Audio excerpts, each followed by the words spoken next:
Good evening. We'll call our December 14th regular Planning Commission meeting to order. Roll call, please. Commissioner Campbell.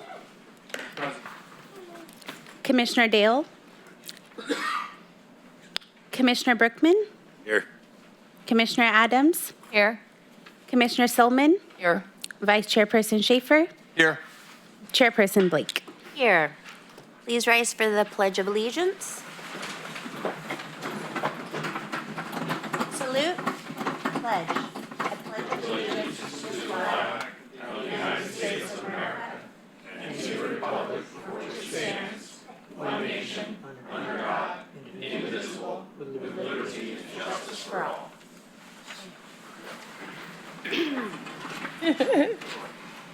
Thank you. We've come to the public comments portion on our agenda.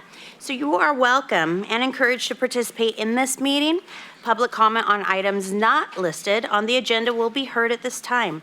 Comments on controversial items may be limited, and large groups are encouraged to select representatives to express the opinions of the group. Do we have any written requests for comment? There are no written comments. Thank you. Seeing that we have an audience this evening, welcome all. Are there any appearance of interested citizens that would like to speak on an item that is not listed on the agenda? All right, thank you. We'll move on to our Planning Commission business. Agenda item 3, do we have any agenda modifications or changes necessary by our fellow commissioners? I do have one minor typo on agenda item number 9. Reads State Route 30. Reflect that it should say 20. Other than that, I will look for a motion to approve our agenda as is with the typo correction.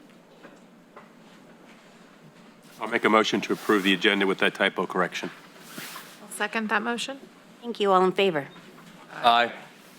Any opposition? Okay, moving on to approval of minutes. Minutes from the September 28th, 2022 meeting. Should there be any additions or corrections? Otherwise, I'll look for a motion. Move to approve. Second. Thank you. All in favor? Aye. Aye. Any opposition? All right, and we'll move to agenda item 5, minutes from the October 26, 2022 commission meeting. There's no quorum, yeah. I'll motion to approve. I'll second. Thank you. All in favor? Aye. Aye. Abstain. Thanks, Carrie. Okay, so now we'll move on to business item number 6, the consideration of Plan Development 15 and tentative subdivision map 22-07, the Chima Ranch, located in the southwest portion of the city along the west side of Sanborn Road, immediately west of the intersection of Pebble Beach Drive and Sanborn Road. Mr. Doug Libby, thank you. Chair Blake, Commissioners, good evening. Happy holidays, Merry Christmas. You too. So this first item before you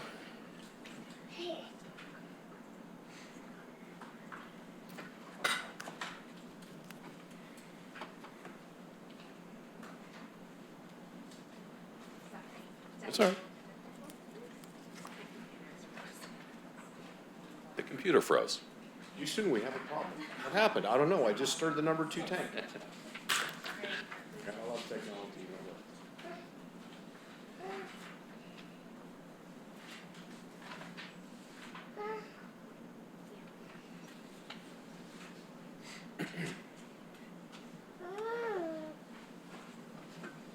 Well, hopefully this will be our lone glitch of the evening, right?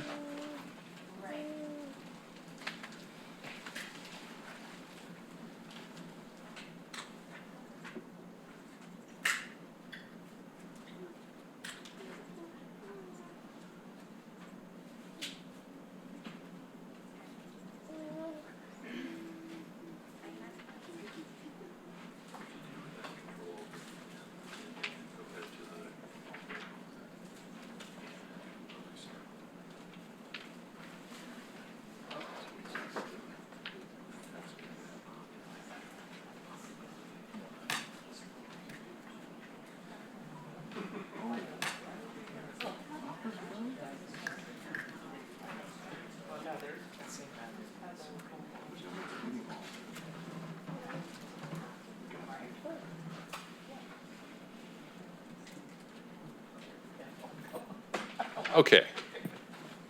Back to our regularly scheduled program. Okay, so tonight we're here to talk to you about tentative subdivision map 2207, plan development number 15, the Chima Ranch subdivision. So this is a project located in the southwest portion of our city, 14.86 acres, located on the west side of Sanborn Road, immediately west of the intersection of Pebble Beach Drive and Sanborn Road. Pebble Beach, you might know, runs along the north side of Happy Park, just to the east. So about 1,600 feet east of the project site. It's located immediately north of the 95-lot West Sanborn subdivision that was approved back in late 2021, subdivision map 1902. The proposed project would divide the property into 82 single-family residential lots. 2 of the lots will include construction of accessory dwelling units. Project has an overall density of 6.3 residences per gross acre. The project includes a rezone of Village Number 2 to establish a planned development overlay to modify some of the R2 development standards, which I'll go into in more detail in a moment. And a development agreement is proposed. Around the project, bordering uses, the project is within a long-planned residential area of the city. And when I say long-planned, I really mean that. So this area was actually in Yuba City's growth area dating clear back to the mid-1980s. So quite some time. Bordering uses, to the north we have single-family residences and orchards. To the south we have orchards and the approved West Sanborn subdivision. To the east we have the existing developed city, low-density single-family residential. And to the west there's a home and orchards within the incorporated limit of Yuba City. Just remember that earlier this year, the block of land between Lincoln and Bogue and between Sanborn and George Washington has now annexed to the city. So that whole block has. Regarding zoning compliance, the project was established zoning under the rescinded Lincoln East specific plan where an environmental impact report was adopted. So although the plan was rescinded, the land use remains, and the EIR that was prepared for that project still stands. The project site includes both 2 different zonings, R1 and R2. And if we see, the southern portion of the project is R1, the northern portion of the project is R2. So for the planned development, the overlay will apply to land north of the extension of Pebble Beach Drive, which will bisect the project. It will modify certain R2 district development standards, which are listed in the staff report, which I'll go over here. It will allow reduced minimum lot sizes of 4,400 square feet for corner lots where 4,500 square feet is ordinarily required.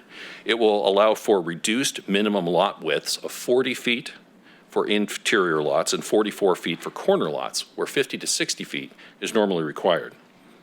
It will allow for increased maximum percent lot coverage of 60% for lots having 1-story homes and 40% maximum lot coverage for lots having 2-story homes. It will provide for reduced garage, front and street yard setbacks of 18.5 feet where 20 feet is ordinarily required. And it will provide for reduced rear yard setbacks of 10 feet for lots that are less than 5,500 square feet and 15 feet for lots which are equal to or greater than 5,500 square feet. Normally, 25 feet is required.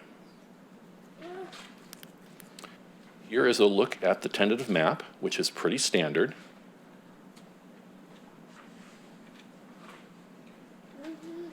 So there are 2 villages, Village 1, Village 2. I would point out that the 2 lots that would have accessory dwelling units established with them, so this is not just providing room, these are actually going to have physical construction of ADUs. That would be on these 2 lots in the northwest corner.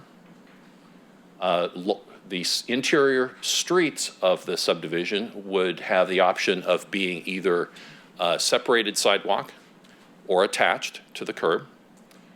Pebble Beach Drive, which will be extended through the project west, would have the detached sidewalk. Sanborn, along the entire project frontage, would be widened. It would have curb gutter installed, as well as have detached sidewalk. And I also point out that the intersection of Pebble Beach and Sanborn would have turned into a four-way stop. And you'll see some call-outs for traffic calming measures, which are included as conditions of approval on the project. Now, with regard to traffic, the developer is required to complete a number of roadway improvements consistent with city standards, which I've just kind of summarized, and will pay the traffic impact fee. Each home that's constructed will pay a development impact fee, and there's a road fee component. So each home will pay that. But separate from that, the developer will pay the fair share cost of future signalization of Sanborn and Lincoln Road and Sanborn and Bogue Road. The developer will also pay a fair share cost of establishing a bus stop on the west side of Sanborn Road, north of Bogue Road, and that was actually already a condition for the West Sanborn subdivision immediately to the south, so we're building upon that.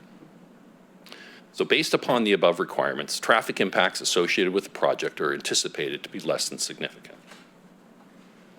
Now, with regard to environmental review, it's important to recognize this area has been analyzed significantly over time.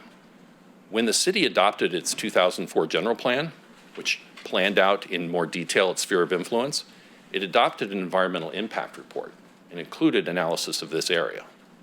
In 2010, the the Lincoln East Specific Plan was adopted, included this area, and it also included an environmental impact report for development of this area.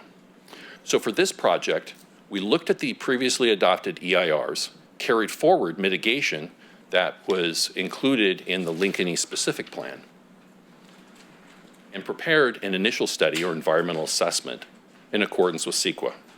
So based upon the environmental assessment, incorporating the mitigation measures from the previous EIRs, we were able to determine the project would not have a significant impact on the environment. Mitigations for cultural resources, geology and soils, greenhouse gases, hydrology, water quality, noise, transportation, and tribal cultural resources were included and agreed to by the applicant. Now, the municipal code requires us to make certain findings with regard to approving a planned development. Consistency with the general plan, consistent with planned surrounding land uses, adequate public facilities available to serve the project, and the quality of the development is as good or better that would be accomplished through traditional zoning and design standards.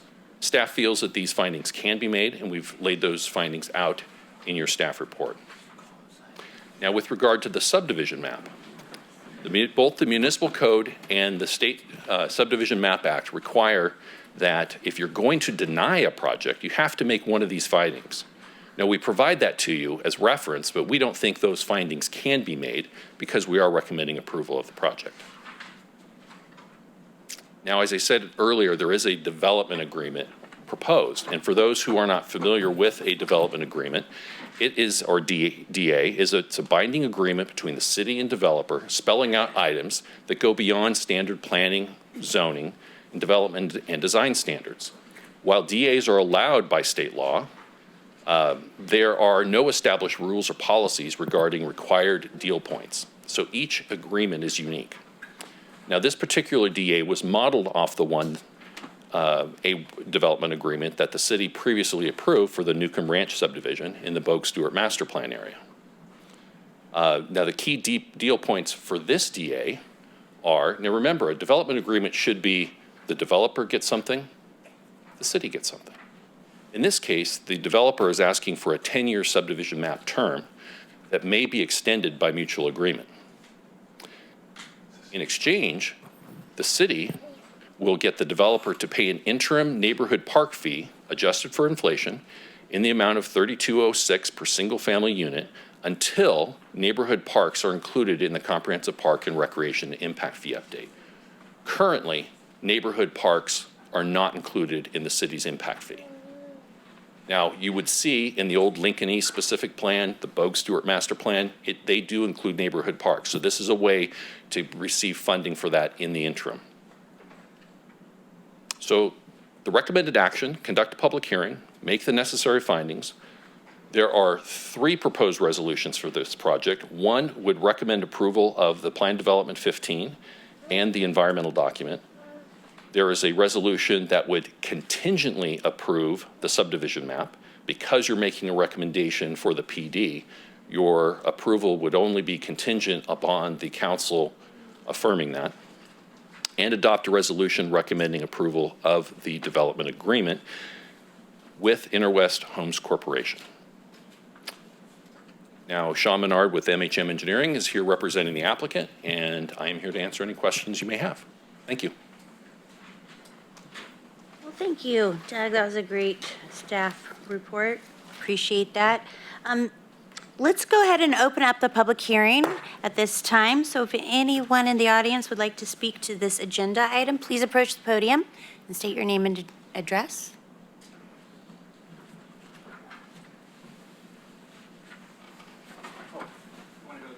Either one, Sean.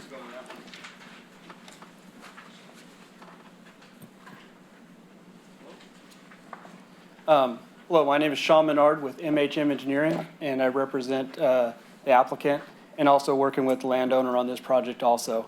When this project first started, our goal was to get this approved and turned around and designed as fast as possible. That's when the interest rates were 4.5. And then all of a sudden the market just collapsed. And so we thought about just delaying the project, not getting it approved, because if we got it approved, it just hurt us because we don't know when the market's going to turn. So we asked the city, started working with them on the DA, and got that the 10-year approval for the life of the map. So that provided us interest to keep on moving forward, or Interwest Homes, our client. And without that, we'd probably just sit on this, because getting a map approved with no market doesn't help you. And so with that DA, that was a big deal point to keep on moving forward. Worked with the city staff and their attorney and came to terms that everybody was happy with. Again, it's a two-way street. They got something, we got something. So that was a big deal point. The conditions, we went with the PD. This is like an R2 that's really set up for like duplexes and halfplexes.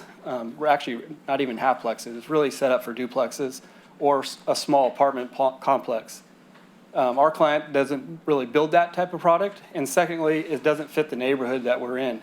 And so we worked with the city staff to come up with this PD. We've used the same PD criteria on 3 or 4 other projects in Yuba City.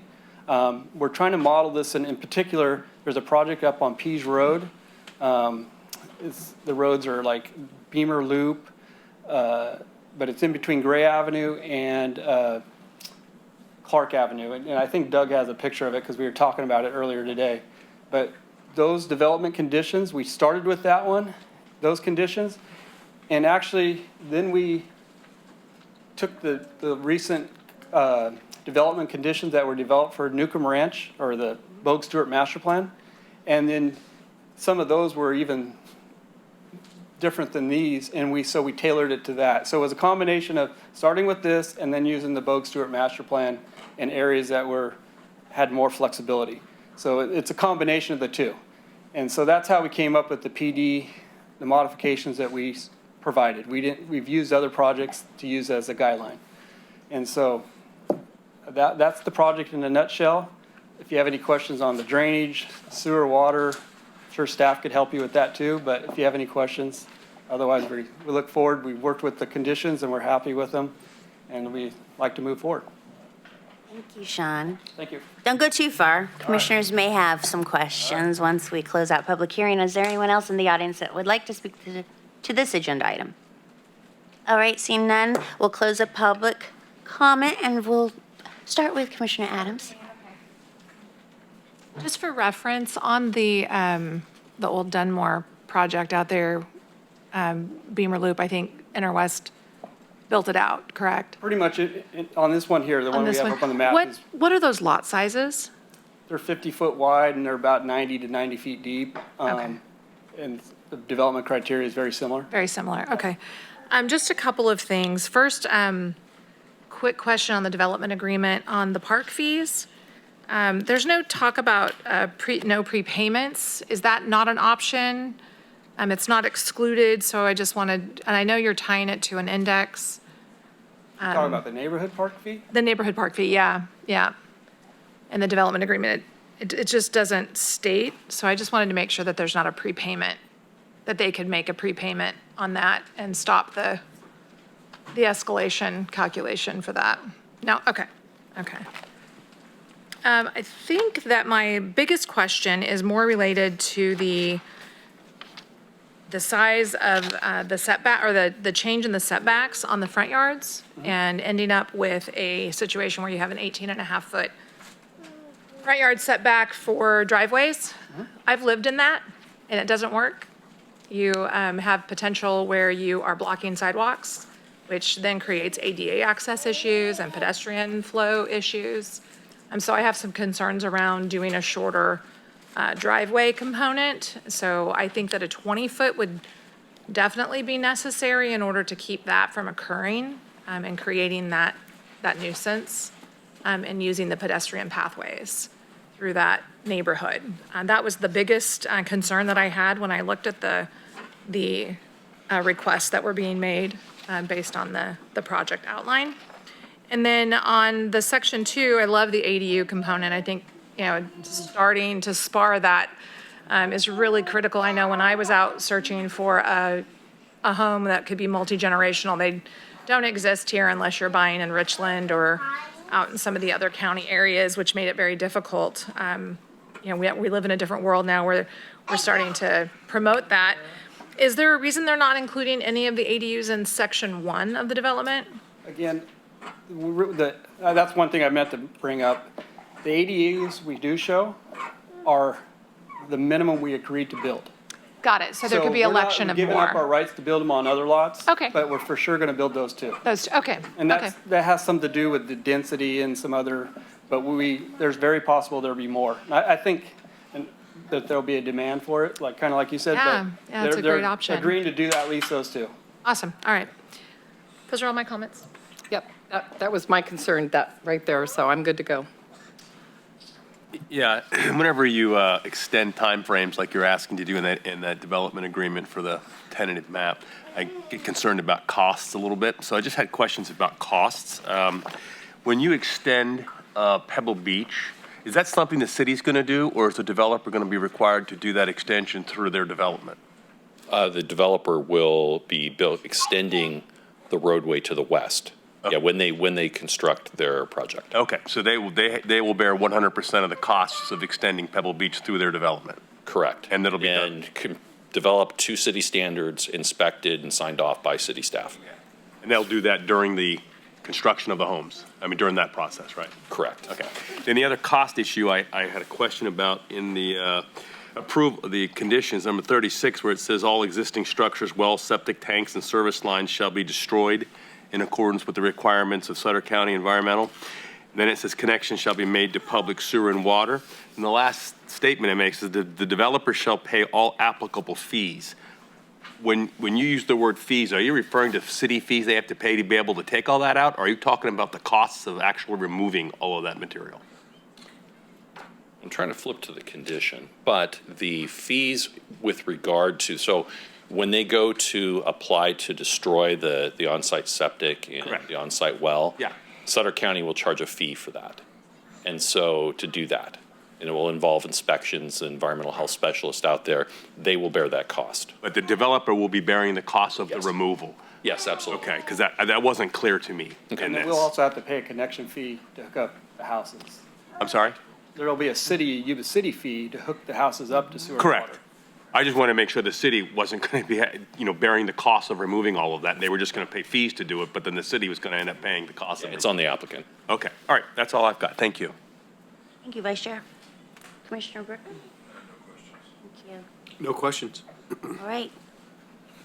My questions were answered with, I like being right by Yeah, Lori. I know. These two have they do, ugh. Love it. Thank you. If you're done, I have the comment on the 18 and a half foot. Like we said, and that's one reason I had Doug put that exhibit up. I forget that project's like close to 100 lots. And if you look in the aerial view, there's only two cars that are hanging over the driveway on that particular picture. And one of them, just because someone wasn't considerate, they're 5 feet from their garage. And they had a 20-foot driveway, and they're hanging over. The other one, I don't know why they parked over it, but, so out of those 100 lots, there's 2 cars that hang over the driveway. One has a 20-foot driveway, so my experience is I run a lot, or used to run more, but where you have detached sidewalks, and then you have like 20 feet, people park 2 cars behind each other, and they'll actually block the Right. sidewalks are blocked all the time, whether you have 25, but I just want to point out, we looked at that one, and that 100 lots or more, only 2 cars were over the or over the sidewalk, so. But, and again, when we say that's the minimum, not all the lots are going to have 18-and-a-half-foot driveways. It'll be a combination. Like on that one, I bet you only 20% have the 18 and a half. So again, that's the minimum requirement. Most of them will probably be in the 20-foot range, so. It just gives you more When you are flexibility. 18 and a half feet, though, you are more likely to have that issue happen, and then you create an issue for ADA. Yeah, the average So- car, and I looked it up, the average car in the United States is 14.7 feet long. Yeah, and in Yuba City, in an ag-based community, it's going to be a little bigger. So it's just an important point. We don't want to create an issue, You can't and park an F-250 so, in the driveway. yeah, no, You can't park an F-250. In a with 20-foot driveway. In a 20-foot Yeah. driveway, so. but they when have to you park on the start street. limiting it even more, you've now narrowed that likelihood that you're going to increase that occurrence. Yeah, And but if it's you do a that, you'll have less of consideration. a chance of having ADUs in the backyard. So, you know, because. Well, that was my next question to you is, what is a way that you can mitigate that? And, are we looking at potentially changing the side yard setbacks again? Or is there other ways that you could make that work where you could get more units that fit within that 20-foot range? We've done as much as we could, I think. I mean, we reduced the rear yard setback, which helps. We've reduced some of the side yard setbacks. All those things we helped to increase that chance of ADUs. These are smaller lots, so Right. they're not going to be. It's higher There's not a density. lot of space, and that's one reason we asked for these reductions. So again,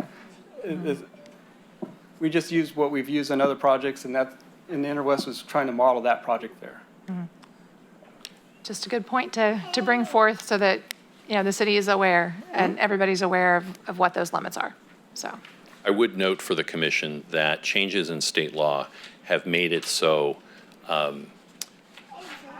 cities and counties, their hands are tied if you're going to try to prohibit an ADU, which is larger than like 800 and something square feet. And so they made changes this year, and so we're going to be going back and making additional changes. I also would note that the city, using grant money, has had an outside consultant look at our residential development standards in order to accommodate density, in order to accommodate more housing. They're going to be making some recommendations to the city that we would look at bringing forward in the future. Absolutely. Thank you. Will those recommendations come before us? Yes, so actual changes to the code, yes.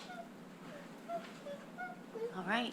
Thank you, you guys. So seeing that we had no condition changes per se, do I hear a recommendation for a motion for agenda item 6?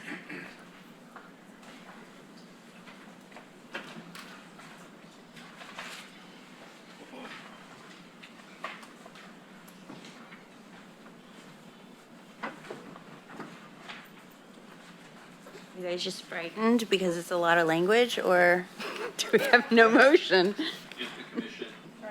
If the commission is inclined to, with staff's recommendation, you could simply make a motion for the recommended action as reflected in your staff report.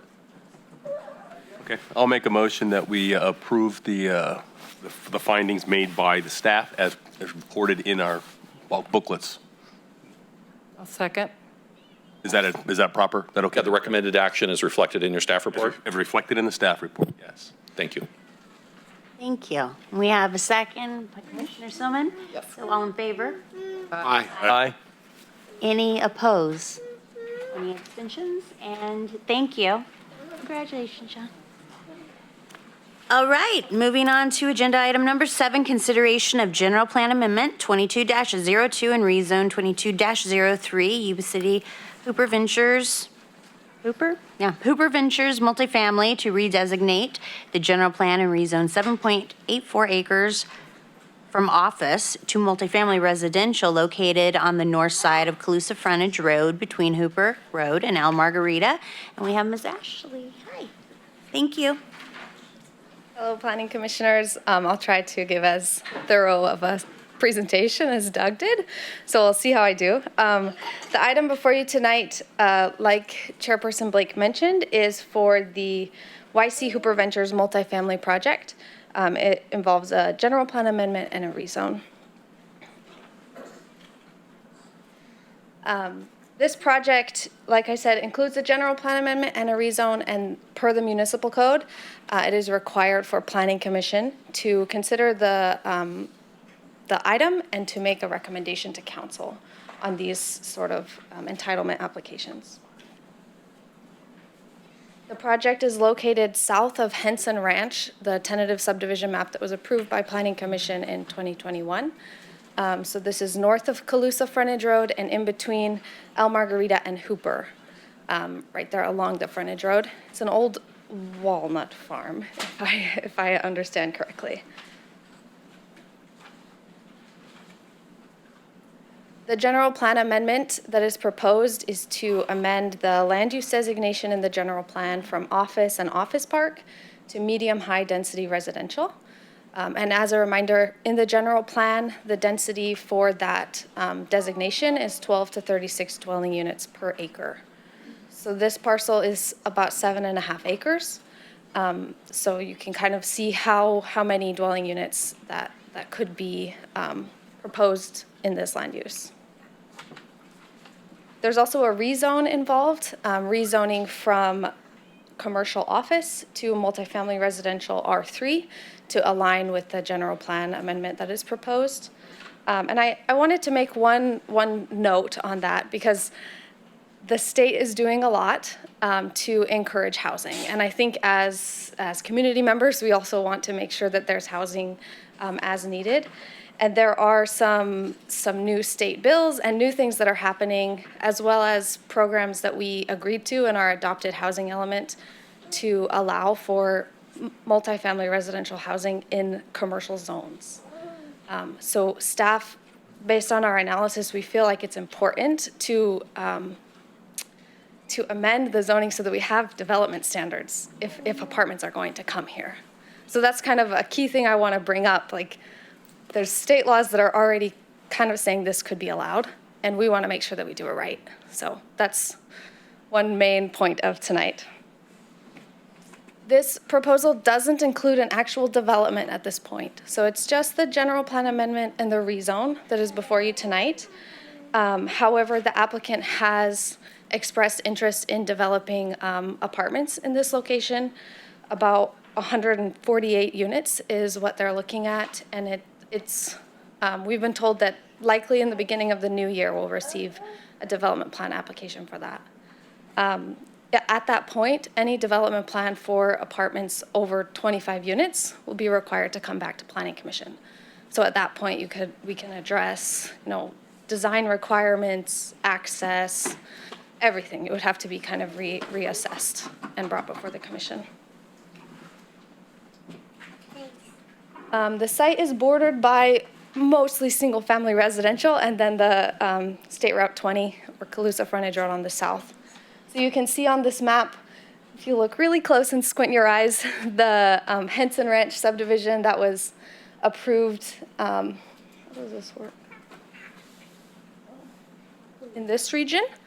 I should have pulled, but I think it's about 70 lots, give or take. 96. 96 single-family lots that were approved with Henson Ranch. And then here in yellow, you can see the 7.5 acre parcel approximately that's proposed for this general plan amendment and rezone. a transportation impact analysis report was prepared for this project, and a lot of things were analyzed in regards to traffic. So they looked at intersection impacts, they looked at on-site frontage improvements that would be required, North Calusa frontage road, and what mitigations may be needed to kind of assist with traffic impacts in that location. And then also looked at multimodal facilities that would be required for this type of project. So we do have, even though traffic is a big thing, we all want to make sure traffic is taken care of. And it's been reviewed very thoroughly through the traffic impact analysis. And Public Works has also reviewed the project to kind of see what the impacts are. And we have determined that the impacts are not anything too significant. And I also wanted to note that Ben Moody is here from the Public Works Department. So following my presentation, he can chat more on traffic if needed. A noise assessment was also prepared for this project to assess not only the impact of a multifamily development in that location on the neighboring residents, but also the impact that the highway could have on an apartment. So all of those noise issues were assessed and mitigations were added to make sure to decrease any impacts to a less than significant measure. An environmental assessment was prepared for this project under CEQA, the California Environmental Quality Act. The document that was prepared is a mitigated negative declaration, so mitigations are included in the proposal. And with those mitigations, staff has made the analysis that there will not be a significant effect on the environment. As Doug mentioned, all projects have required findings per the municipal code. This project is a general plan amendment and rezone, has the following findings that are required, and in the staff report we've kind of provided evidence of how staff believes that all of these findings can be made. So our recommendation to the commission tonight is to conduct a public hearing and make the necessary findings to adopt a resolution recommending this project to City Council to make a determination. Well done, Ashley. Thank you. We'll go ahead and open up for public comment on this agenda item. So should you wish to speak to agenda item 7, please approach the podium, state your name and address.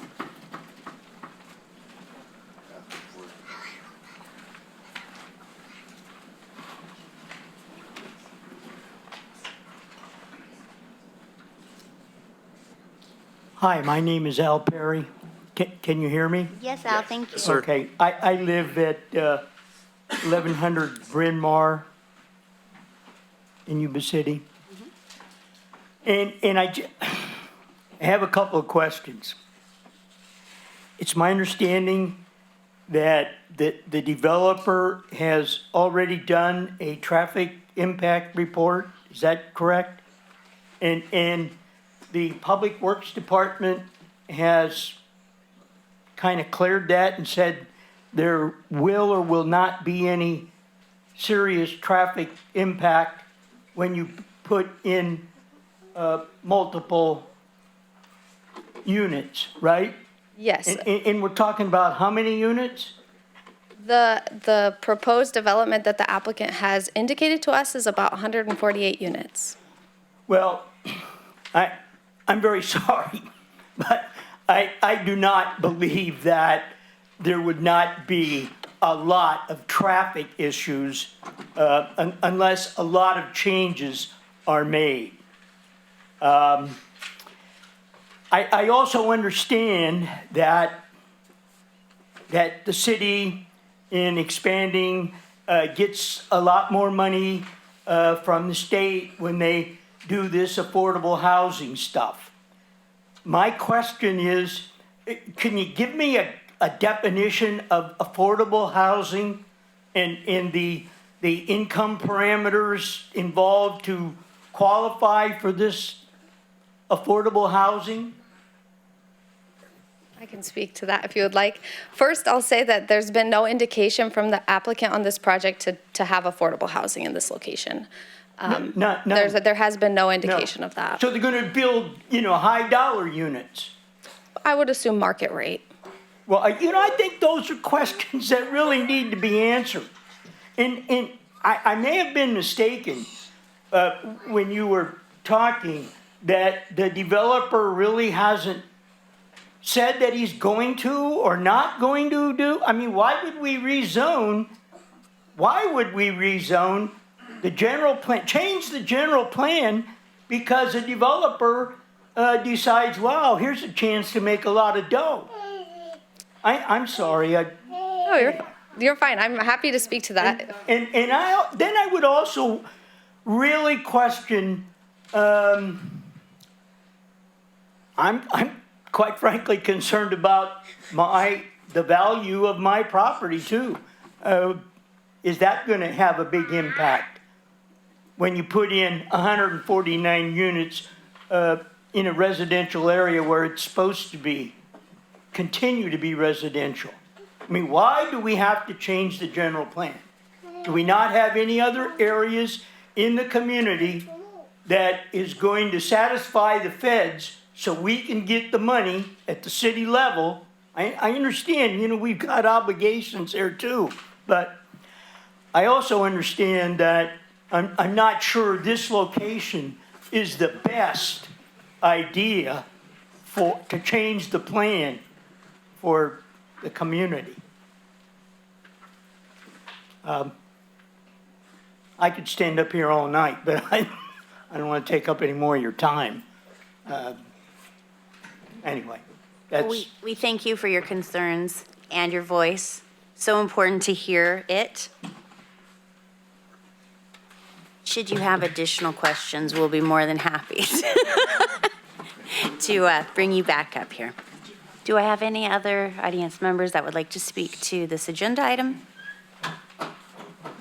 Thank you, sir. Okay, maybe not. It was a trick. All right, on that note, we'll go ahead and close the public hearing and bring it back to fellow commissioners. We'll start down on the other end so I don't bombard you. So, Commissioner Carey. Thank you. I just, question regarding the traffic study. In reading the staff report, it stipulates that there's a range of anywhere from minimum of 94 and a max of 282. So, and in going through the traffic report, I didn't see anything that addressed the maximum amount of units that might be on there. Did I miss that, or was it based on the applicant's proposed project that would be about 148? The traffic impact analysis was based on the anticipated development of about 148 units. If a project comes forward at another time that's 200 units, 175, it will have to be reassessed.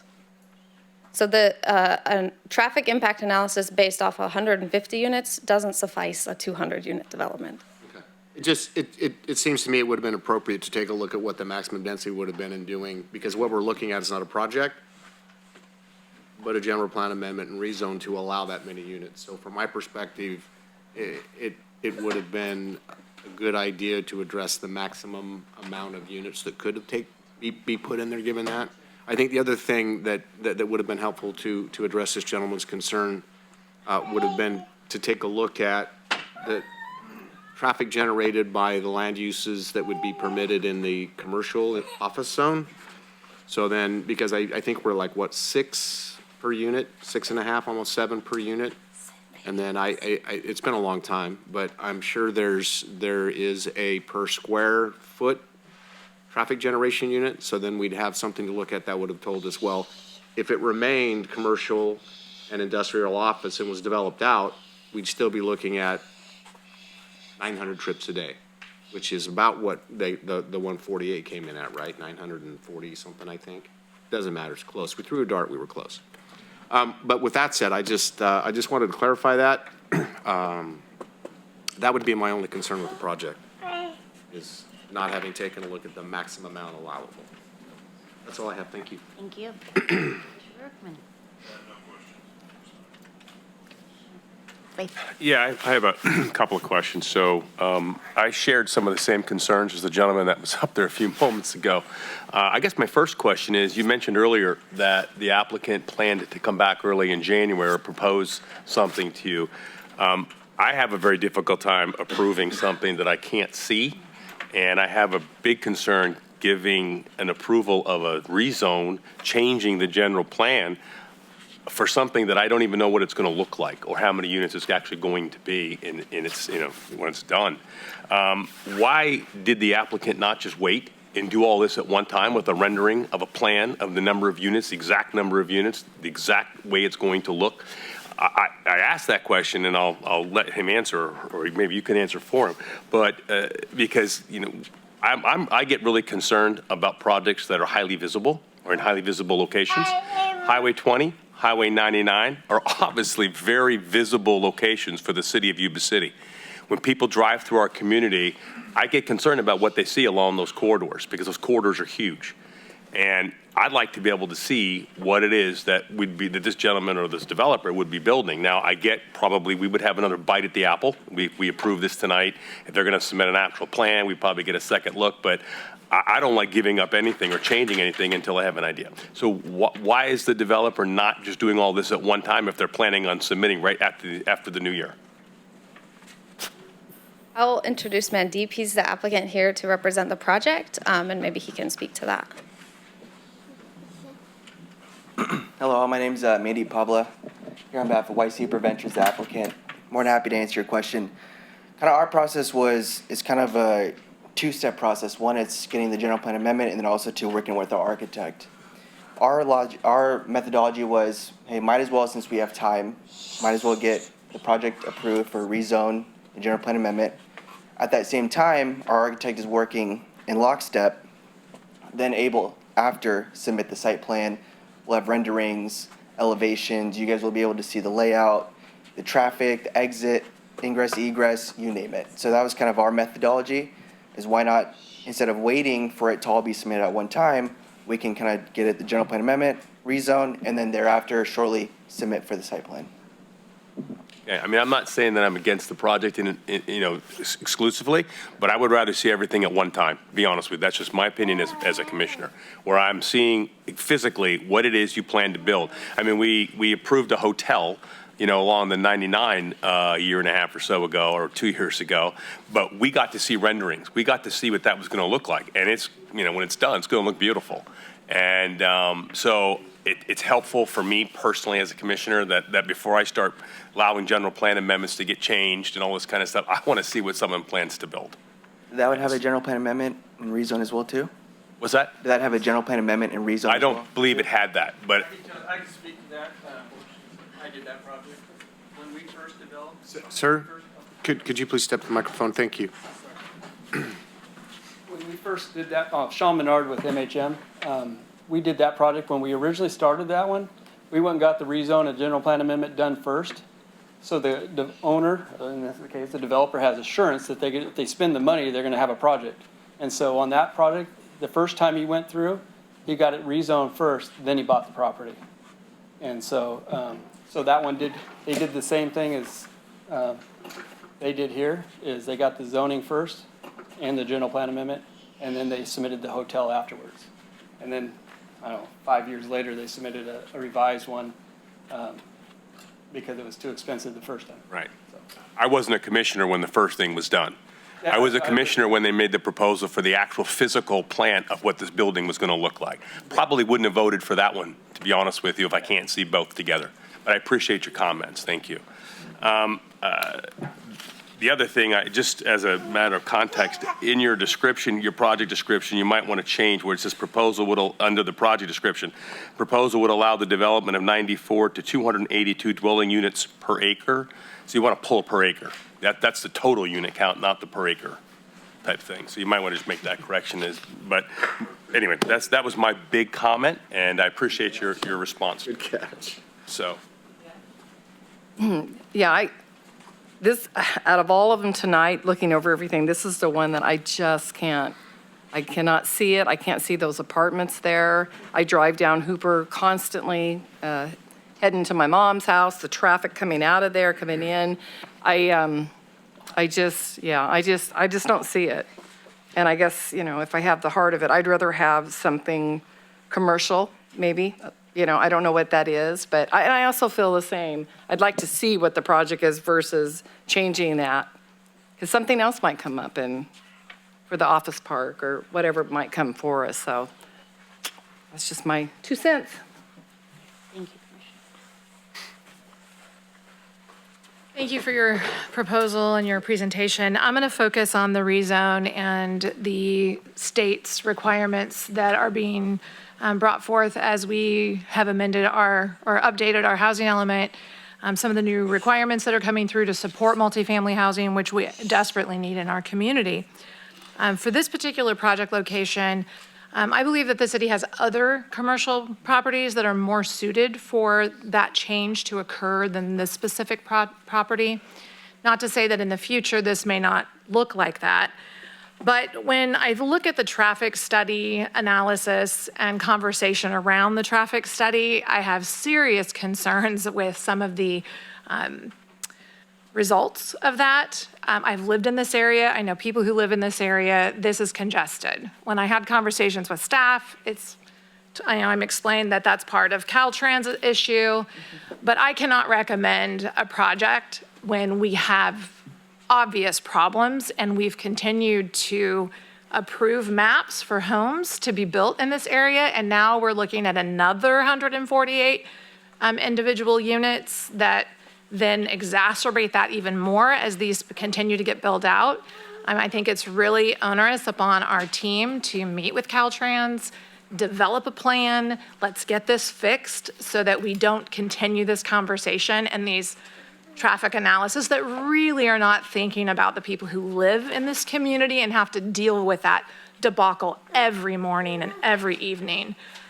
So that would be my request, and at this time I could not recommend approval. All right, thank you.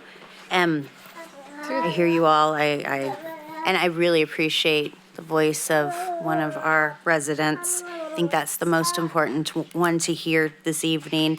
And when you say that we have to do things for the federal, level, that's not true. I think all of us up here will always honor and value our community residents above all. We apparently have a special guest, Ben Moody, to speak to something. So Ben Moody, Public Hi. Works Development Services Director. I just want to clarify a couple things on staff and with the traffic and with this project. And so, as the commissioners know, and for the public, this is changing the color on the map. As you know, we're going from office commercial to multifamily R3. And so, office commercial is not in demand. Housing is in demand. It's been there since 2004 is when the current general plan has been set.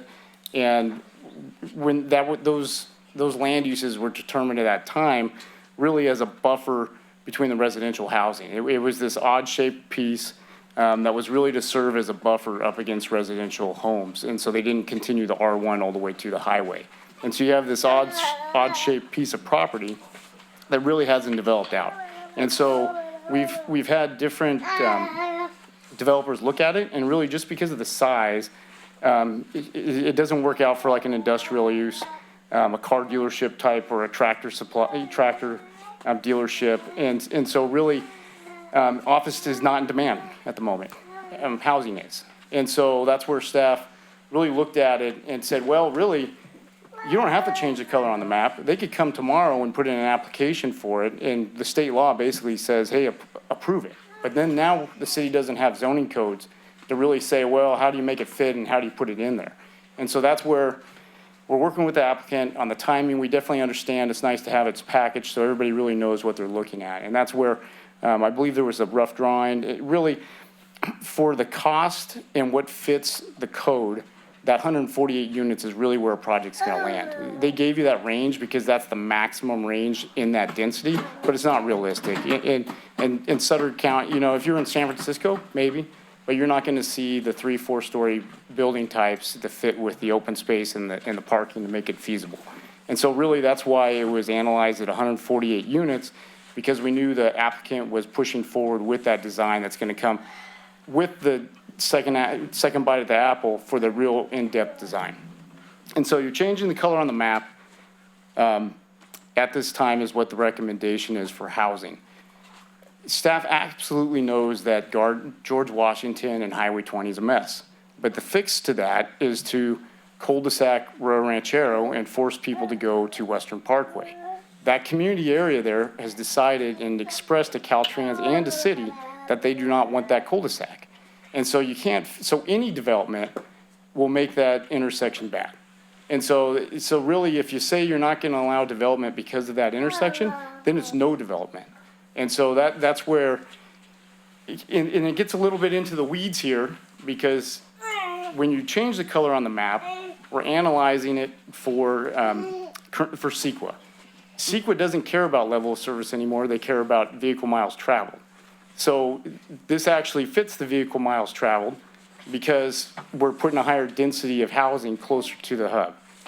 There is concerns about consistency with our city general plan, that we have these standards for level of service, but that's where we analyze it at the project level, and we're looking at it, we did look at it with this project. So that's getting into the weeds a little bit, but this project can move forward with housing if it's denied, technically. And so that's where the recommendation is change the color on the map so it meets our zoning codes in the future. And really, that problem with that intersection, it's not going to change until that community in that area decides to shut down Rio Ranchero. And so that's really the problem with George Washington and that frontage road. So I'm happy to answer any questions. Ben? Sorry about, apparently I developed a speech impediment. I have a question with respect to what happens next from a design review perspective, and I apologize for my lack of knowledge on the workings of the city. But if the council were to approve the general plan amendment and rezone, is it not an administrative review at the planning and building level? No, because okay, because I didn't see a PD designation for this, so on multifamily, as long as you meet the requirements for density and design. anything over 25 units. Okay, perfect, So thank you. 25 units is the trigger. Perfect, And if it's over 100 units, technically it goes to the Plan Commission and City Council. got it. And so, and that's where, through the environmental and the, because we're concerned, absolutely, we're concerned, there's gonna be high design standards because that would come through because it's right along our corridor. We're concerned about that buffer, right? It was meant to be a buffer to the single families, and that's why there was a request for a noise study, because there would have to be mitigation for, triple pane windows or how we insulated it to reduce that noise mitigation, and we put that in the environmental document. And so there's definitely some thought onto it, but there will be a full-blown design review when the project comes forward. Thank you. Thank you, Ben. Any other further questions, commissioners? Otherwise, if there is a motion that would like to be made on this agenda item.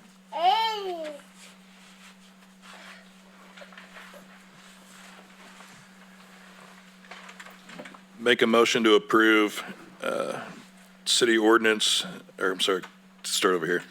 Make a motion to approve environmental assessment 22-05, general plan amendment 22-02, and rezone 22-03, Hooper Ventures multifamily.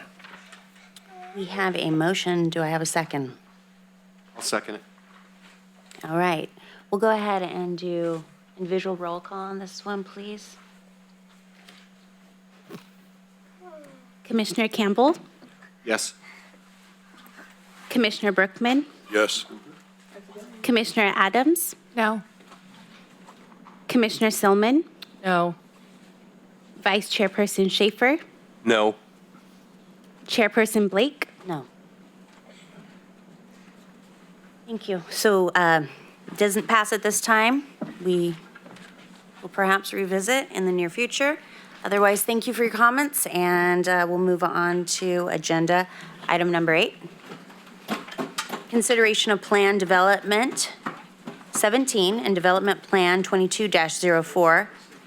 Nestry Park Self-Storage located along the north side of Winship Road. Ashley, am I pronouncing Nestry? Yeah. Okay. That is correct. Staff report, please. Here I am again. So this item before you tonight is for Nestry Park self-storage. It is a development plan and plan development. The development plan can be required by Planning Commission. However, the plan development, per the municipal code, has to be recommended to council, similar to what Doug described on the first item on the agenda tonight. The project is located on Winship Road, just north of Winship Road. It's a little dead-end road there that goes up to a orchard. The project is also directly south of the Richland neighborhood. So Regional Housing Authority neighborhood there, it is directly south of that location. The proposal is to amend the zoning to match the plan development requirements. So the general plan currently is general business, technology, and light industrial. And we're proposing that that remains the same. So it's currently a light industrial designated land, and the proposal is to match the light industrial M1 standards, all except for the setback requirements. So that's what the plan development is assessing or addressing, and I'll touch on that more later. I did want to make the note, however, that self-storage that's being proposed here is permitted by right in this general plan and zoning designation. So the reason the project is before you tonight is based on the size. You can see here the proposed site plan. I've outlined the storage buildings in orange. So there are 7 total storage buildings. And then the proposal includes container storage. So it's kind of a unique approach, but they would be permanently secured to the ground. So this container storage is located along the east portion of the project. And then there will be an office which also features like a coffee shop or cafe. It's kind of a unique approach.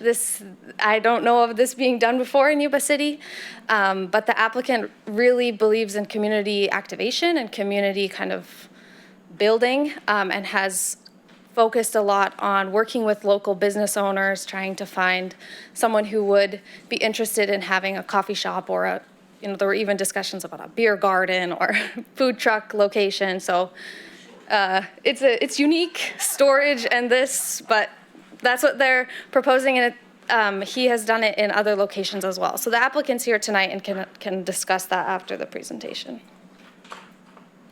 So you can see here the proposed office/coffee shop. This will be right on Winship Road, so directly visible from the public right-of-way. And in the municipal code, this type of use is permitted as a support business. So the light industrial use of the storage, and then a support business so you can go and get a coffee when you're on shift. So the plan development, like I said, is proposing to meet all of the requirements of the M1 zone district in regards to screening, lighting, landscaping, etc. The only change is in regards to the setbacks along Winship Road. So they're proposing to reduce that front yard setback from 20 feet to 10 feet. And then on the northern property line, so directly adjacent to Regional Housing Authority, they're proposing to reduce the setback from 15 feet to 0. And a big portion with the plan development, we of course want to get a benefit for the city as well, right? So we worked with the applicant to ensure that high quality landscaping, high quality design is crucial on this one, if we're going to bring forward this proposal. So the applicant, I also want to note the applicant has coordinated with Regional Housing Authority, and a letter was provided to you and is available to the public as well regarding an agreement that has been made between the applicant and the Housing Authority for a landscape easement on Regional Housing's property. So there will be like vine type plantings along the north side. Here is the proposed landscape plan. These are all conceptual at this point. The applicant will have to go through the building permit process, and all of the details will be worked out with staff. But as you can see, they have tree type plantings and other landscaping along Winship Road. There's proposals to maybe have, tables or benches if there's going to be a beer garden or a coffee shop. And then along the north property line, there will be the vine-type plantings. These are examples of the proposed elevations. So with the zero-foot setback, the buildings will actually serve as the required masonry wall per the code. So it would look like a wall, but it's a building.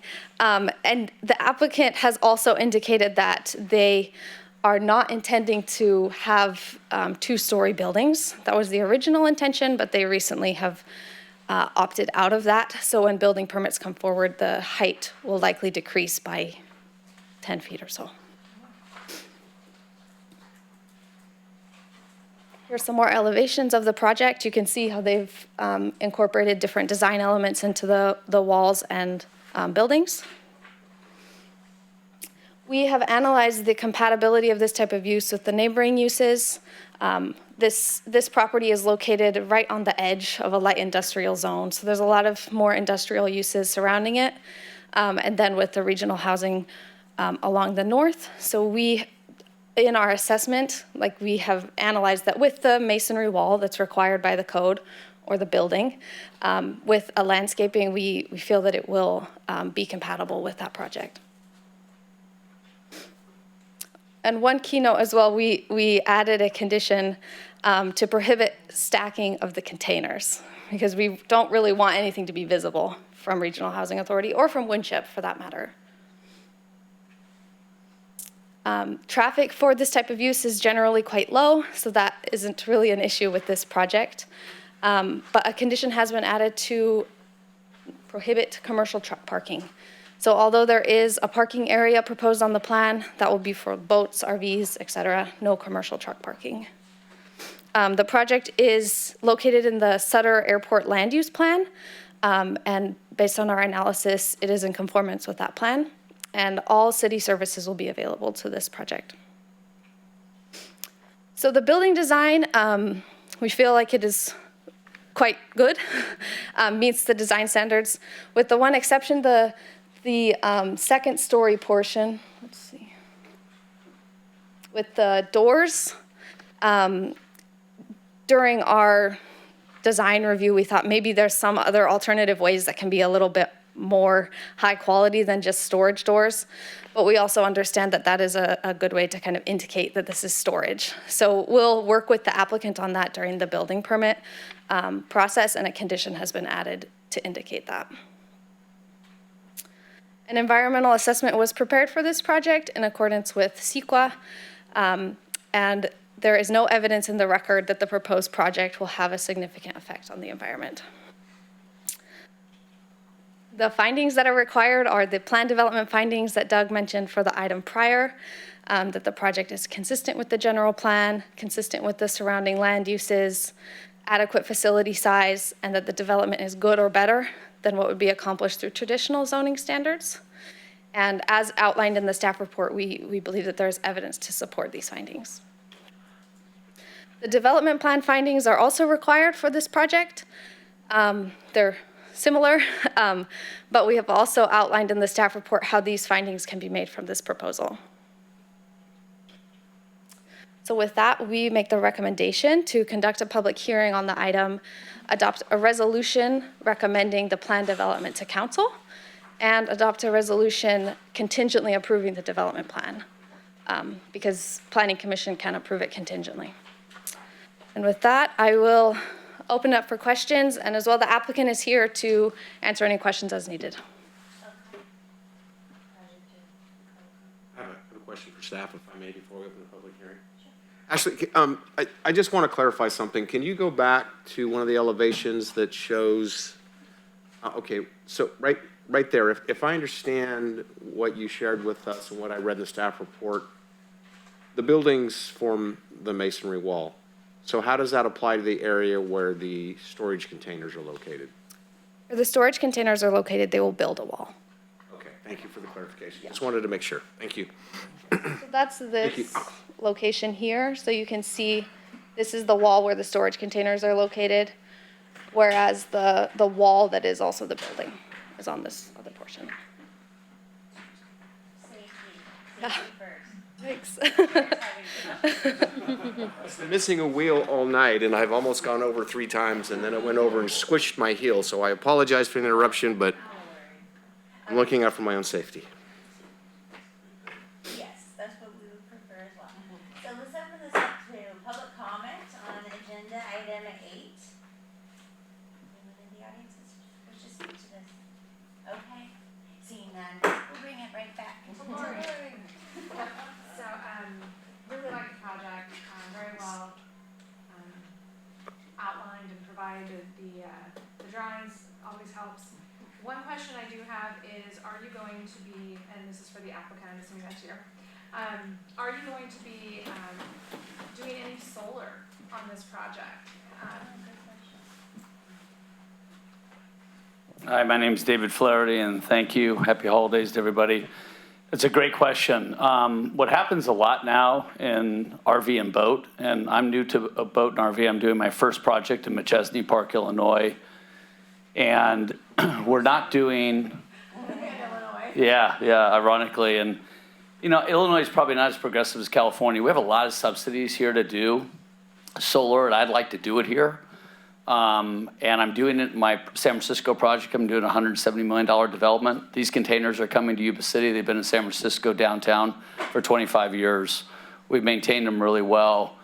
And I think it's a great idea. And I would tell you that I haven't put it in the plan, but if we were to actually look at doing that, I think this would be a great city to do it in with your son. You have a lot hotter weather than we have. It would probably protect the RV and boats. And that was my point. Yeah. That vehicle storage, I know when I store. Yeah, right, exactly. No, I think it's a really great question you're asking, and what's interesting is that so many people are so protective of their boat and RVs that they usually end up doing their own kind of cover because, they bought this thing, they paid a lot of money for it, and depending on their uses, like in Machesney Park, they have a 6-month moratorium. You can't leave your boat and RV in your driveway. So when I looked at that, I thought, wow, I'm going to do boat and RV. This is my first chance. The ordinances all support it, and the town's been incredibly grateful for what I've done. And I'll explain a little bit of the public use of the community because I figured out a way to make it work there. I'm being challenged in Yuba City, so you can all share your thoughts. But that's the answer, and I would love to explore that. And if that's something that matters, I think we could easily work with, Ben and Doug and Ashley have been tremendously easy to work with and help me navigate Yuba City and what to do and what not to do. And so I think we could look at that and maybe we can come up with a very nice solution that also looks good, which I've really tried to protect my neighbors. I've got a great relationship with the Regional Housing Authority, great relationship with Nar and Raj, his wife.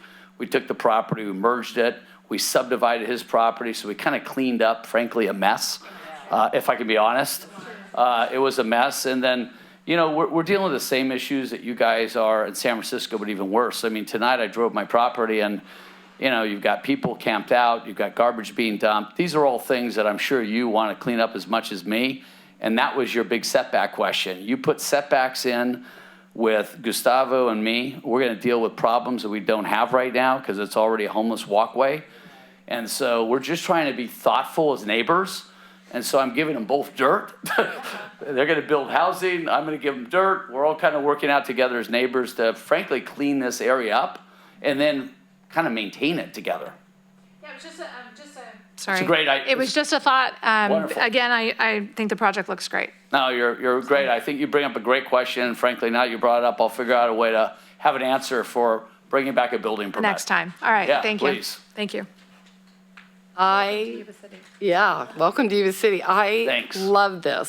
And I actually showed some people in my office. I was like, oh, look at this. This is what we need. This is what we want. And there's so many RVers and boats and, it's going to be a perfect solution for everybody. Yeah, So, no. yeah, I Thank love you. it. Yeah. I'm excited. People are questioning.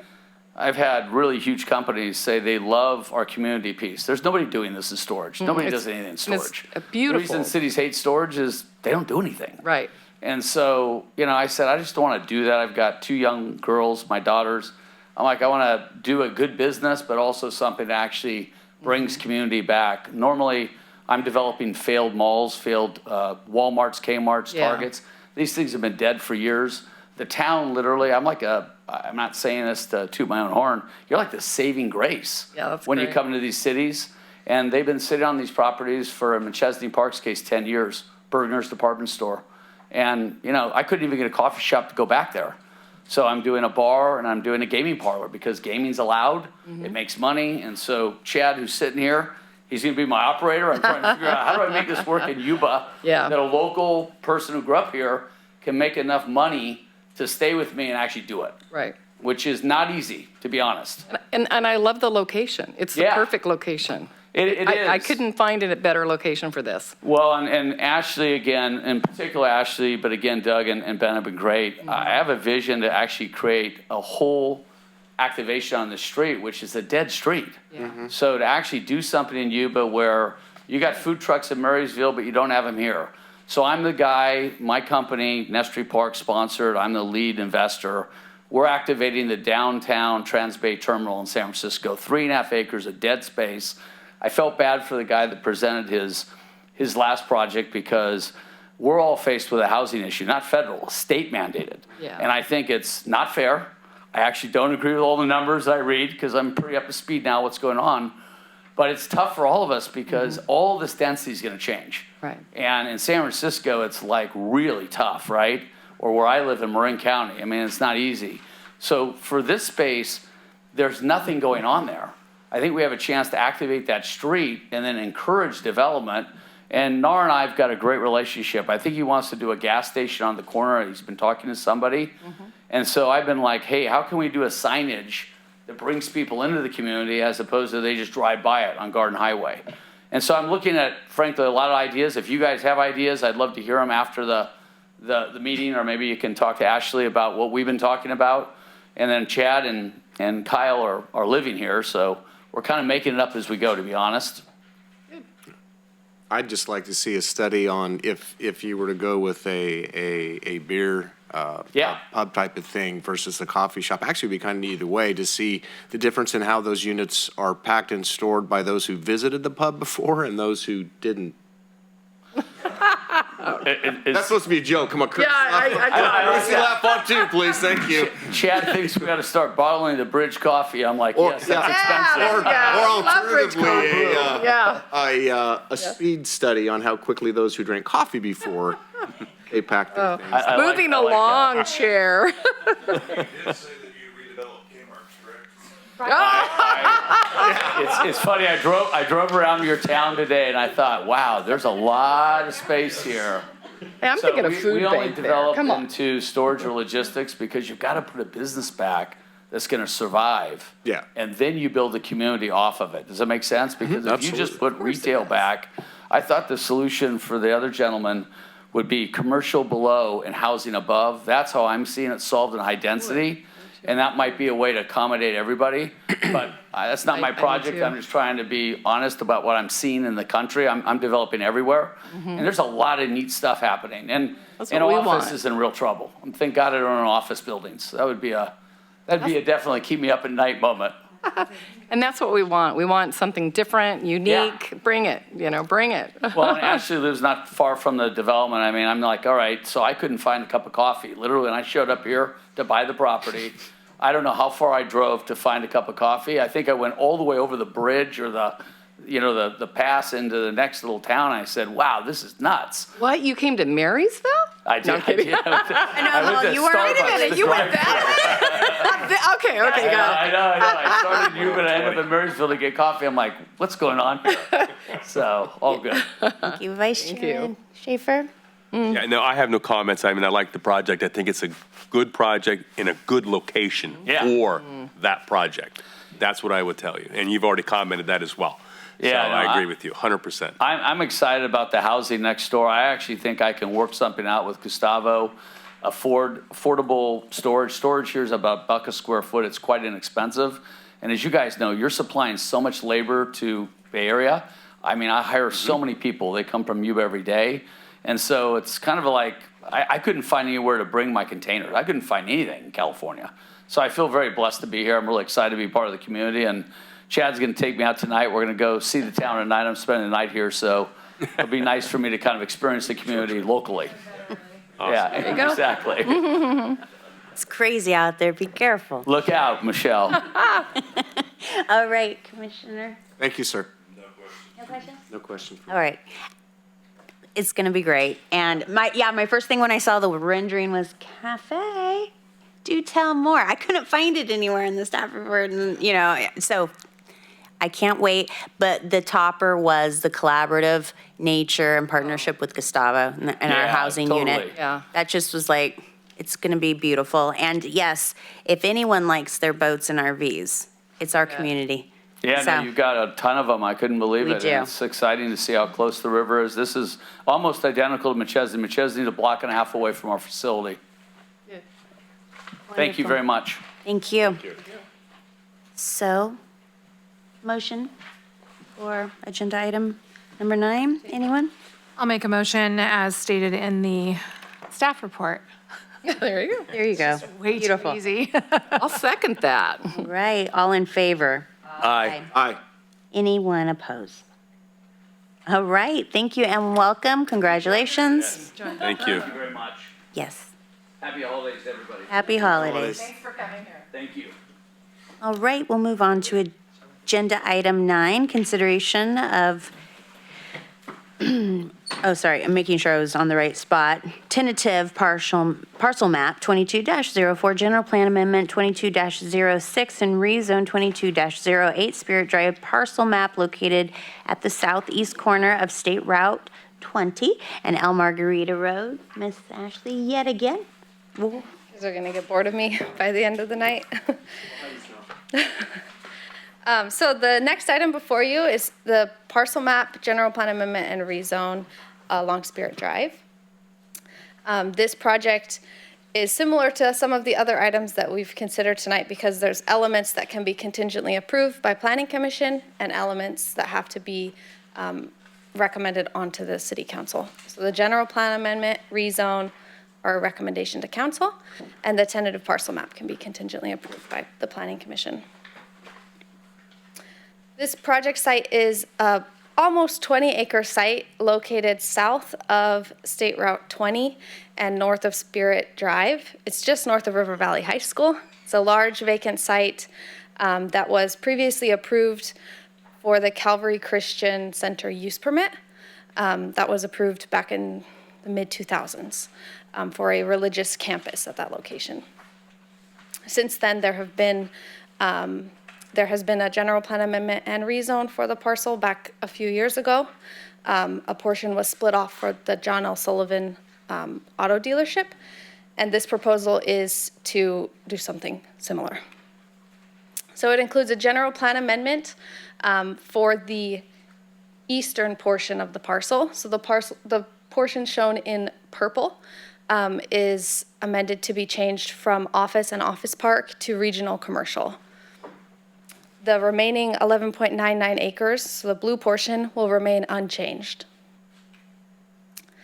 There is also a rezone element involved with this proposal. The eastern portion, shown in green, is proposed to be amended to general commercial or C3. And that's a change from commercial office with the X19 overlay district number 19. So I'll talk a little bit more about that overlay district as I go through the presentation. But similarly to the general plan amendment, the portion on the west side of the parcel is not proposed to be changed at all. So it's just the 8 acres on the east side of the parcel that are proposed to be changed.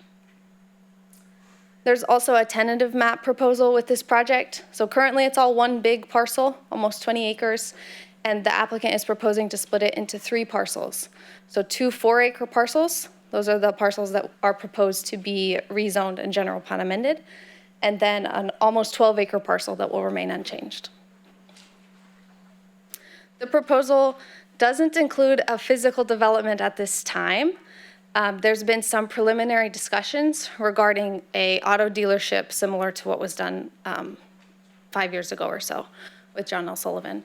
But it's, just as Ben mentioned, this is a change of the color on the map. So the general plan amendment is to change the color from light red to dark red, from commercial office to regional commercial. We analyzed the project for compatibility with the neighboring uses. As you can see on the map, there's the auto dealership directly east of this proposal. That auto dealership is zoned C3, so regional commercial for that type of use. The high school is on the south, separated from the project by Spirit Drive. And then on the west, there are some single-family homes. The Calvary Christian Church is also there. And it's a area that's kind of unique in its zoning because there's some commercial, some single-family residential. It's kind of a unique spot. But based on our analysis and with the understanding that the western portion of the parcel is not to be changed, so it will still be commercial office, based on that analysis, we feel like it is compatible to rezone these 8 acres to the C3 zone. So one element that's important to discuss is the X19 overlay zone district. When this zone district was established, so back up. Overlay zone district is exactly what it sounds like. You overlay something extra on top of the zoning and the general plan. So when this was established, extra requirements were added on top to ensure that traffic was accounted for.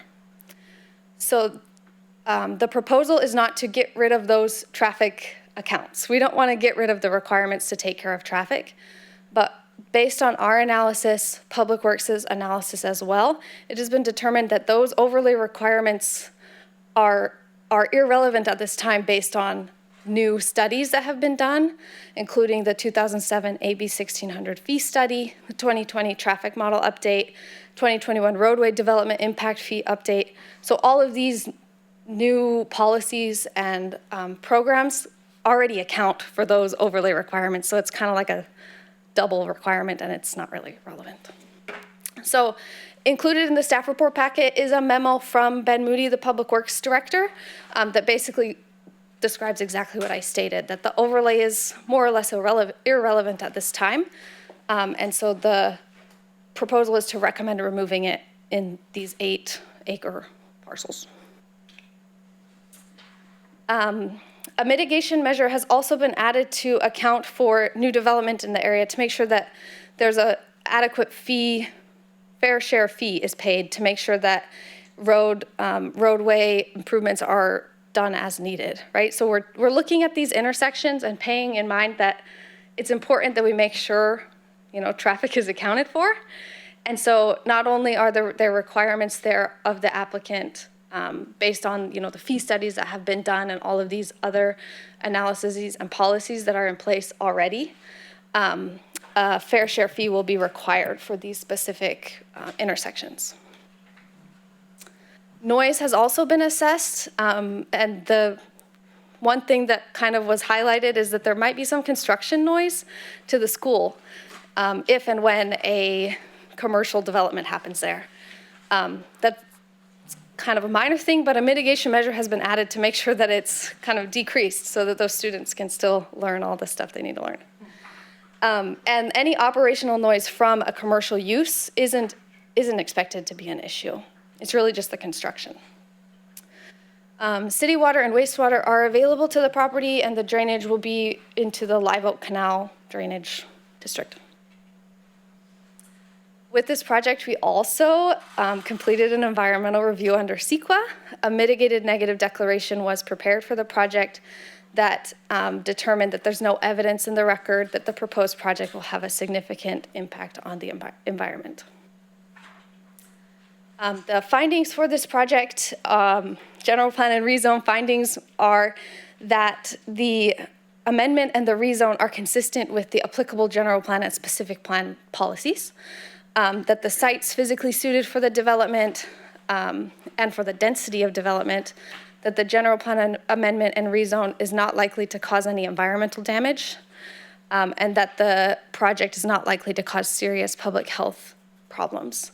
And in the staff report, we provided evidence where we believe that this project meets those findings. The tentative map that's also a part of this project, like I said, can be contingently approved by the Planning Commission. And the findings that are required for a tentative map are very similar to the subdivision map that Doug outlined on Chima Ranch. So these ones are a bit unique, but you would have to make one of these findings in order to not approve it. So they're kind of unique how they're worded. Sometimes they confuse me. But we've provided evidence in the staff report to indicate that none of these findings can be made as to which the project would need to be not approved. So our recommendation at this time is to conduct a public hearing, adopt a resolution approving the general plan amendment and rezone, and adopt a resolution contingently, not adopting the general plan amendment and rezone, recommending it to council, and then adopting a resolution contingently approving the tentative parcel map. We do have the project applicant here to answer any questions that may be needed, and Ben Moody's also in the room to talk traffic if we'd really like to do that. And at this point, I'll open it up for questions. Thank you. We'll go ahead and open public hearing, so anyone wishing, in the audience, wishing to speak to this agenda item.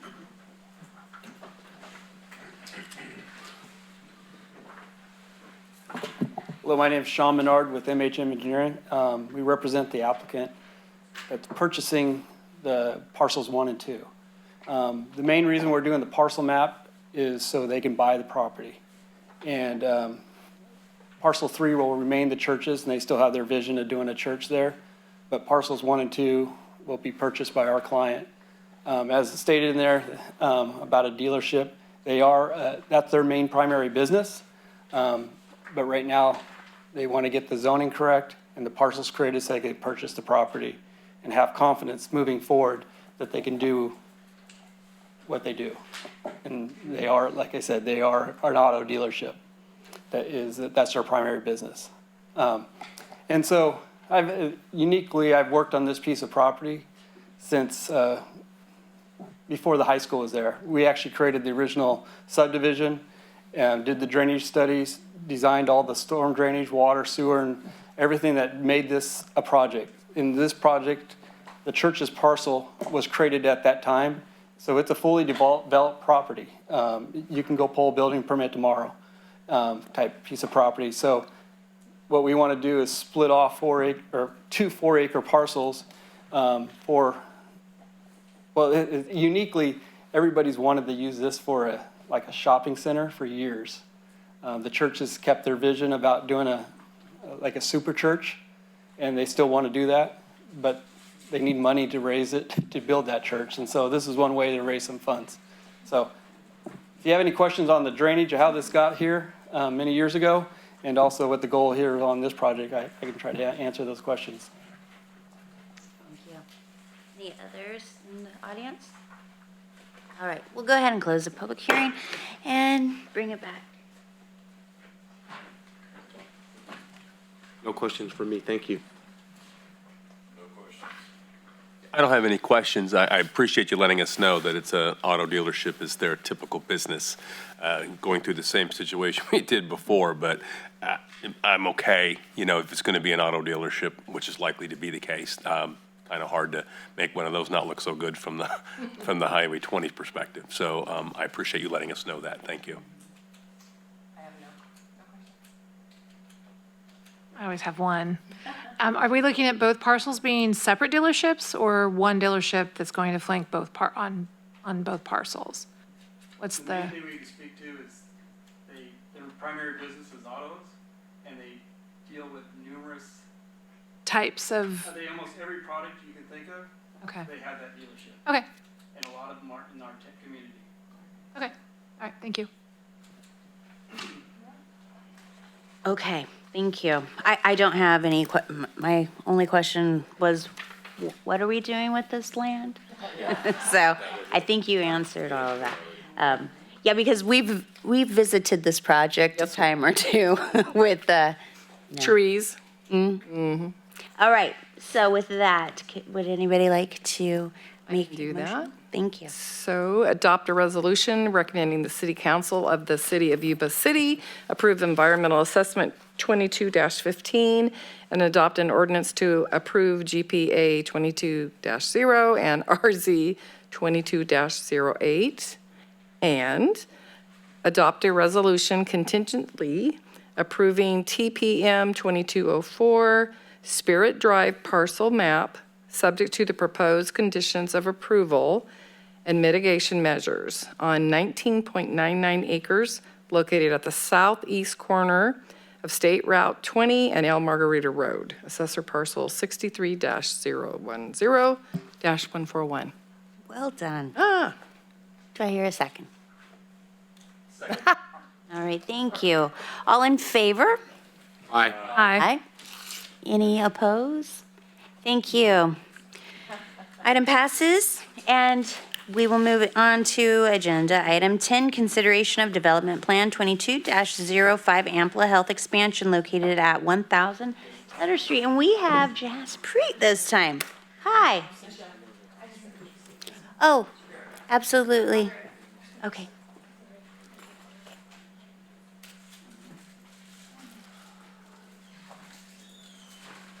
Good evening, Commissioners. I'll just wait for Commissioner Adams to return before I begin my presentation. Thank you. Thank you. Bye, Fred.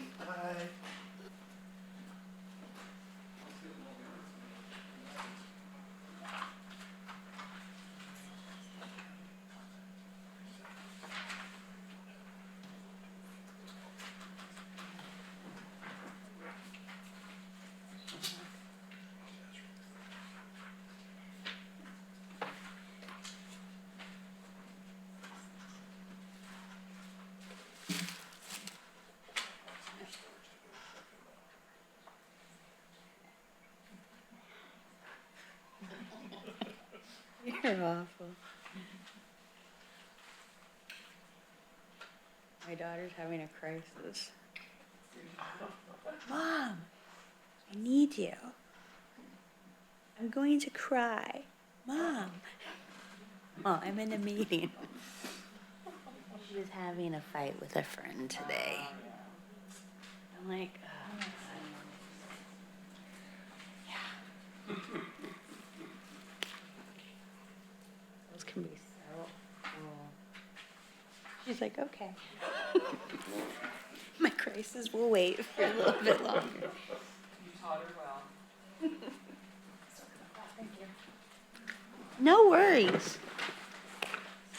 Ready to roll. All right. Good evening, Commissioners. Tonight I am presenting Development Plan 2205, which is the Ampla Health expansion. So the purpose tonight, again, as mentioned, is for the approval of Development Plan 2205, which is going to be the expansion of the medical and administrative office to construct approximately 41,000 square foot medical and administrative building, and it's located at 1000 Sutter Street, so where the existing Ampla Health facility is. And additionally, the applicant from Ampla Health, they did request to use a vacant lot that is south of Lehman Way as temporary staff parking during the time of construction only. So the project site is at 1000 Sutter Street, as shown in the yellow. So they're planning on expanding just right in this corner here. And then the proposed temporary staff parking. So the address is 235 Sumner Street. So for the usage, the general plan land use is office and office park, and the zone district is office commercial district, so it is a permitted use. And if you remember back in July, we did come to the Planning Commission to remove the X district overlay, which did require them to build or construct a roundabout. So that overlay has been removed and approved by City Council as well. So now this is our new zoning. So the project proposal, as shown here, we have, it's going to be our new building just here. So again, approximately 41,000. It's a 2-story building, brand new parking areas here, as well as this in the middle. And then they're also constructing a new driveway to the north of the site. So at this driveway, there will be one to get in, and then there is a designated right turn and a left turn as well. here is the west elevation, and the facility really is matching what's currently out there. So with some of the same design patterns as shown, and then you can see the parking lot as well. So this is their campus plan. They're hoping to completely build out their site. And then with that being said, they are also making some changes to the existing facility. So they're adding in new entrances, I believe, to the ones that are already existing. Here we have our landscaping plan, which does meet our current standards in the code. And then once they do apply for their building permit, we will just make sure it complies with Moello as well. So compatibility with neighboring uses. So the site is surrounded by single and multifamily residences. There's also office park, commercial, and industrial uses. So we feel that with the expansion of the site, it still fits the area. In regards to the traffic, so traffic study was completed for the rezone, and it did require a roundabout with future expansion of the site, which was as part of the X8 district overlay, but the traffic study showed that with some of the incorporated recommendations that the roundabout doesn't need to be installed, and we do have some conditions of approval that are listed. I believe it's condition of approval number 4, with some of the recommendations that were provided in this traffic study that will need to be incorporated.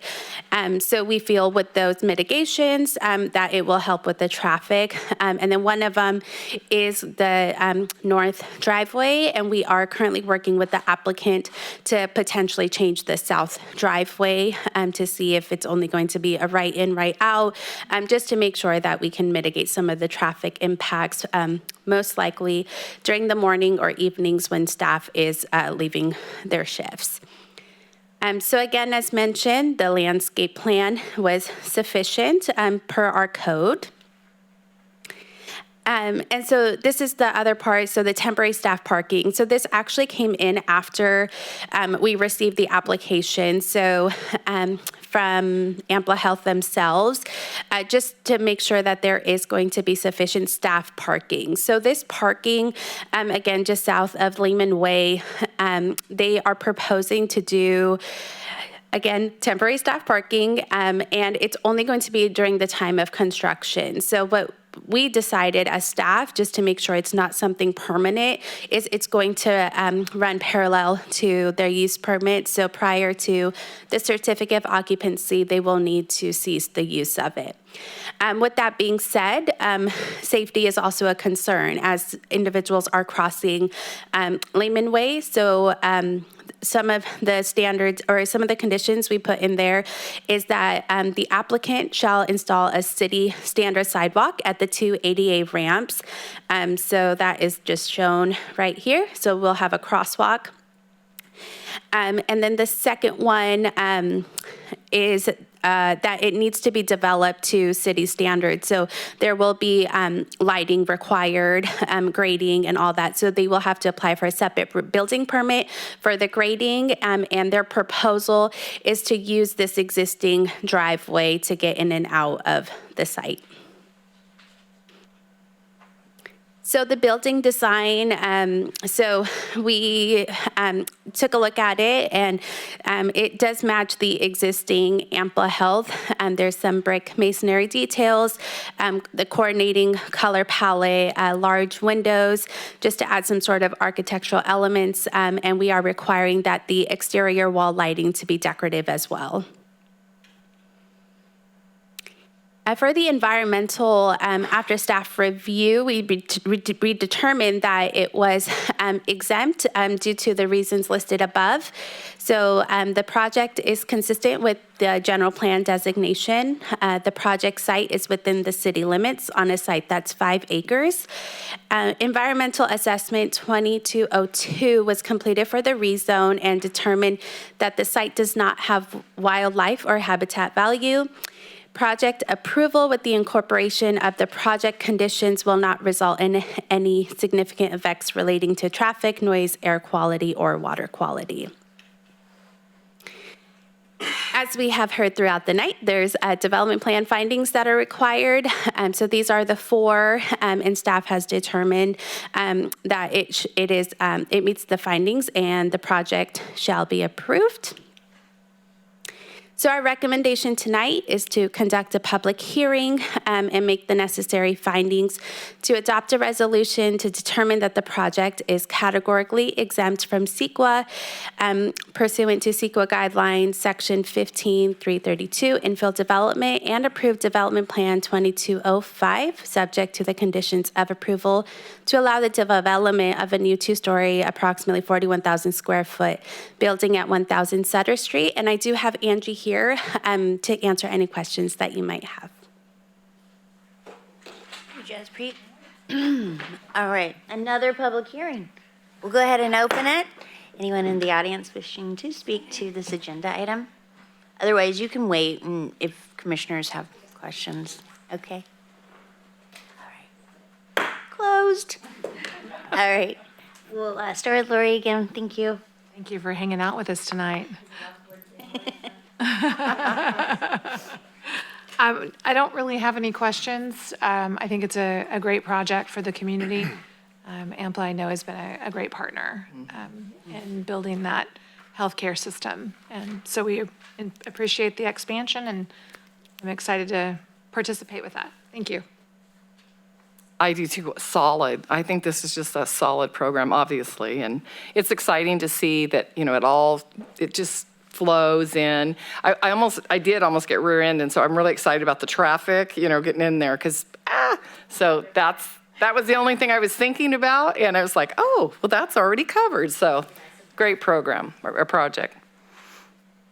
I have a question for staffs. On the temporary parking, I didn't hear you. Maybe you said it and I just missed it, but are they going to be putting a barrier around that to force traffic in and out of only one location rather than people just free for all, park their cars near the road and pull out? Yeah, some of the requirements, so we did get in touch with Jim Phillips from AMPLA Health with some of the requirements that Public Works is requesting. So one of them for sure is to make sure that everyone's using the driveway and not just driving off. I do have... Yuba City, we bonsai. Yeah, why not, right? So I do have a proposed site plan. It's going to be really hard to see potentially, but this is kind of what Public Works. So Jim Phillips had provided 2 site plans, and this is what Public Works said that they would prefer. So we did say that we need to have some sort of barrier so you cannot drive over the existing sidewalk. So that is something that will be required from them. Mm-hmm. And just out of curiosity, what is the facility going to be used for? I know it's some admin, but it also said medical. Is there a certain medical? It's medical clinic. Okay. Medical, dental. I mean, are they going to do surgical procedures there, that kind of stuff, or what kind of medical? It's all outpatient, primary care, pediatrics, and this will have a dental suite in it. Okay. And we serve about 80% Medi-Cal and Medicare, so we serve the underserved. Okay. And about 17% of our patients are completely unfunded, and we Okay. take care of them. Perfect. Thank you so much. I appreciate that. Look forward to the project.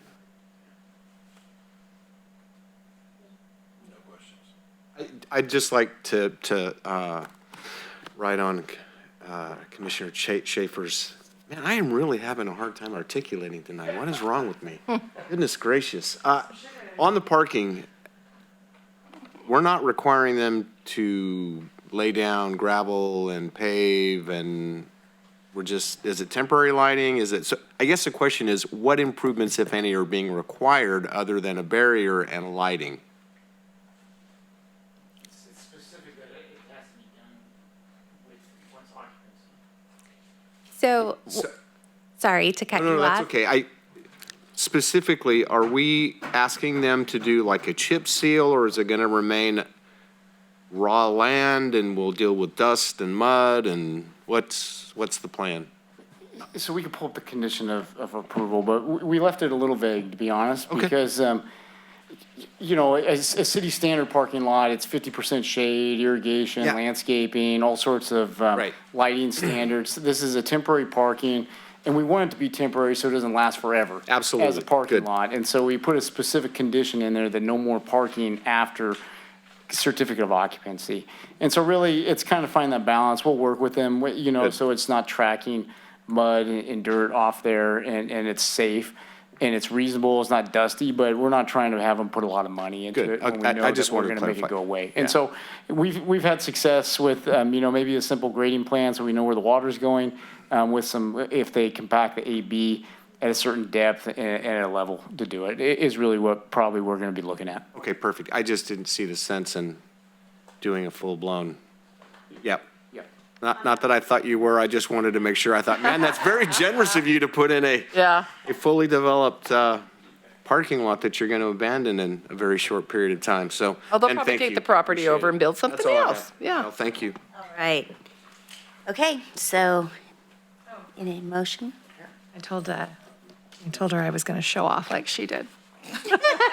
Read it. I got a radio voice, I can't help it. So I make a motion to adopt a resolution that determines the project is categorically exempt from CEQA pursuant to the CEQA guidelines, section 15332, infill development, and approve development plan 22-05, subject to the conditions of approval, to allow the development of the new two-story, approximately 41,000 square foot medical and administrative building at 1,000 Sutter Street.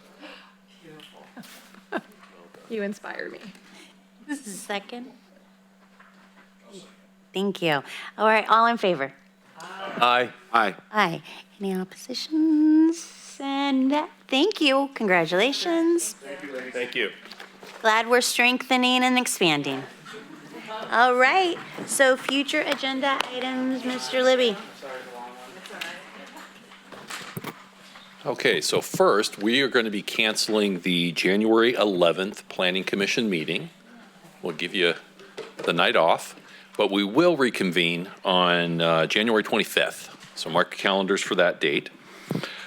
So for upcoming agenda items, we could be looking at potentially, we have in our new annexed area, west of the Chima Ranch subdivision along the east side of George Washington Boulevard, we have a use permit application for a Sikh temple to obtain permits. And then we could potentially have a project for Home 2 Suites. That's the hotel that is proposed kind of northwest corner from Target along the East Onstadt frontage road. And wanted to let you know in coming months, we're working on our housing element rezones. You might remember with the adoption of the city's new housing element, we have an obligation to rezone 10.4 acres, a minimum of 10.4 acres, to multifamily. We are working with property owners to identify sites. And so that's something that's going to be. On the first swap. Sorry. Yeah, that's going to be coming forward to you in the near future. Okay, so I wanted to give you an update you might remember we had a general plan amendment and rezone for the, it was the Gorsey rezone down on the corner of Gray and Franklin. And so wanted to give you an update with that. So you might remember that Dr. Gorsey works in the Midwest.